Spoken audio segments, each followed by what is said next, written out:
Welcome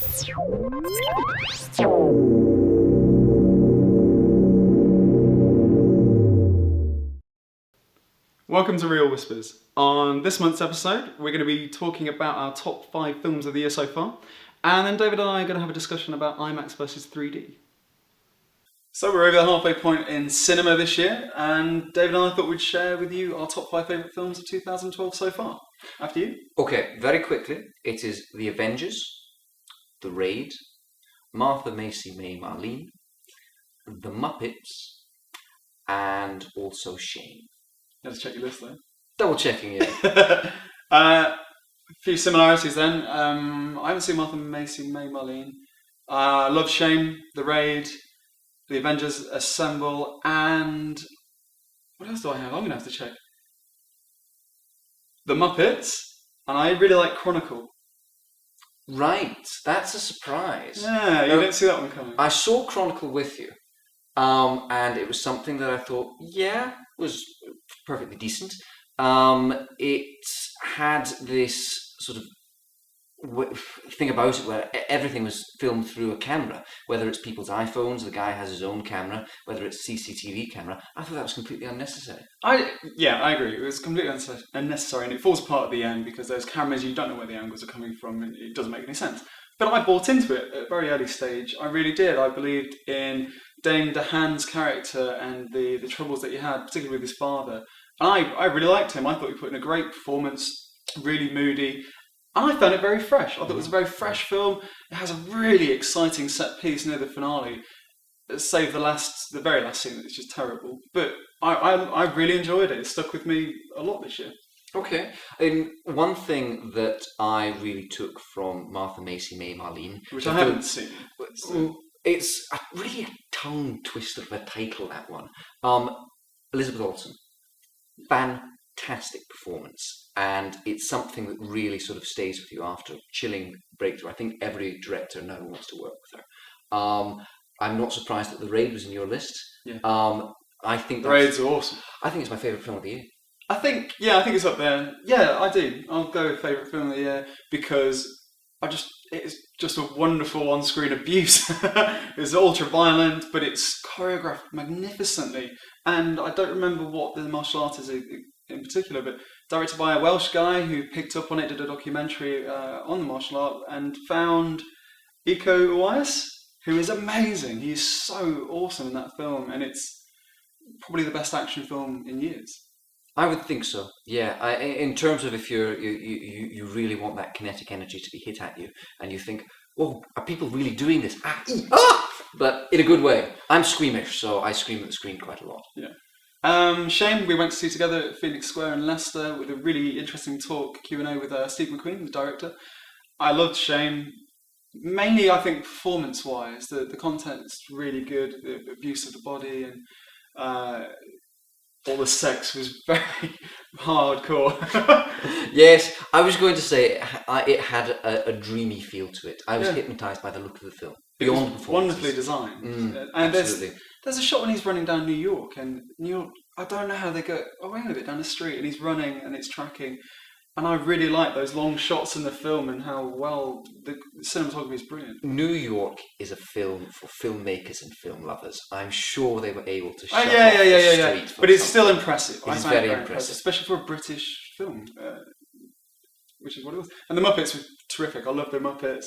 I've been smiling for days after, and I'm thrilled that Brett McKenzie won the Oscar for My Man or a Muppet. I think it's the strangest thing that Brett McKenzie actually has an Oscar now. I'm delighted.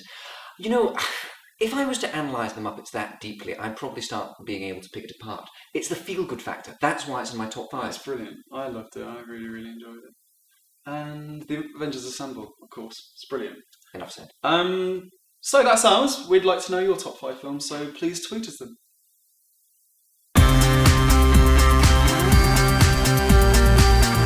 So you're defending 3D. Yeah. Okay. I know you don't like 3D. And I understand why in quite a lot of cases. I recently heard that Star Trek 2 is going to be retrofitted into 3D, which means it's being shot in 2D and converted into 3D in post-production. This has happened with films like Clash of the Titan, and it's been awful because it makes things look small. The 3D is not impressive. However, you do have examples of films, especially the Pixar films, the scene in Up where all the balloons burst out of the house in 3D is a fantastic scene. And I've gone back, I've watched that film in 2D, and it's not the same. But it is. Right, imagine that in IMAX, the biggest screen in the world, and all the colours, the vibrant image, and the balloons is an astonishing sequence in 2D anyway. On a big screen, it looks incredible because that's what it is. That's what the picture is. I don't need 3D, and I think one of my major problems with it is that you always have a screen, and the screen will always have borders. So in that coming out with borders, it has cut-off points. Yes. We should be fully immersed in 3D. That's what it should be. So it should surround you, but it never does. So how does that work? That's my biggest problem with it.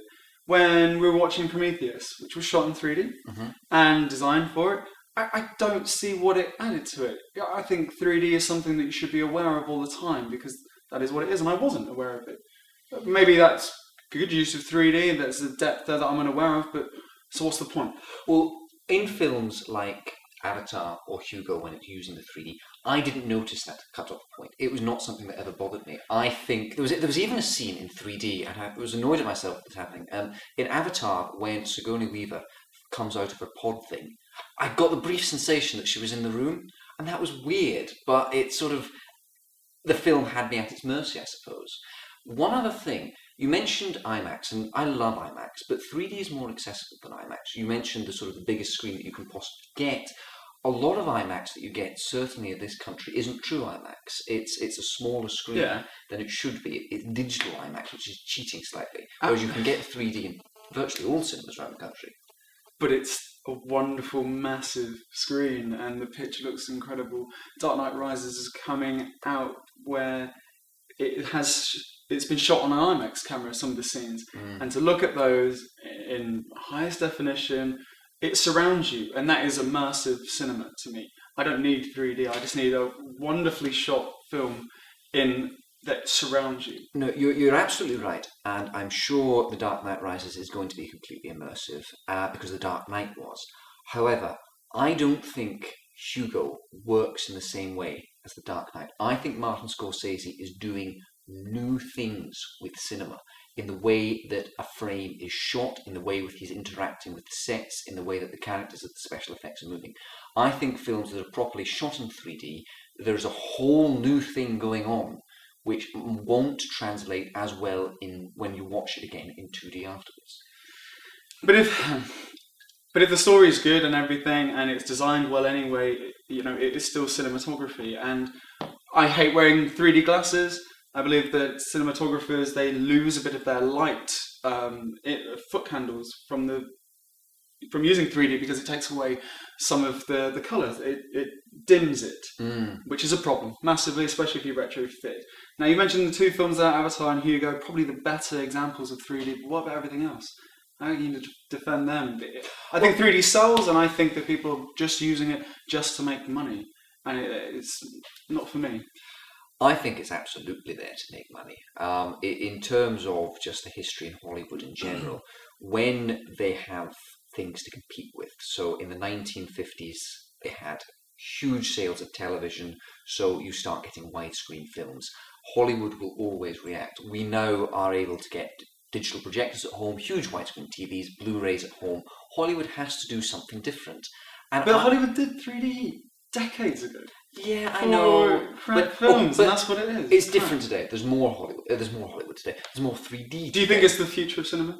I think IMAX is more the future. No, so does Chris Nolan. And when Sam Mendes was asked if he's going to do 3D, he said, "I already have, and it's theatre." I like that answer very much. Being honest, I don't think IMAX is the future of cinema, simply because the physical construction of a 70 to 100-foot screen isn't going to happen as much. I think 3D is going to be much more accessible. I'm not saying I have a problem with 2D films. I'm just picking up on the point that there's new, interesting things happening with 3D film. I think it's a new arm to cinema, which I don't think should be shunned. I think we pretty much ain't seen nothing yet with what can be done with 3D. I think we have. I don't see it lasting. I hope it doesn't. Time What do you will- think? I was going to say time will tell.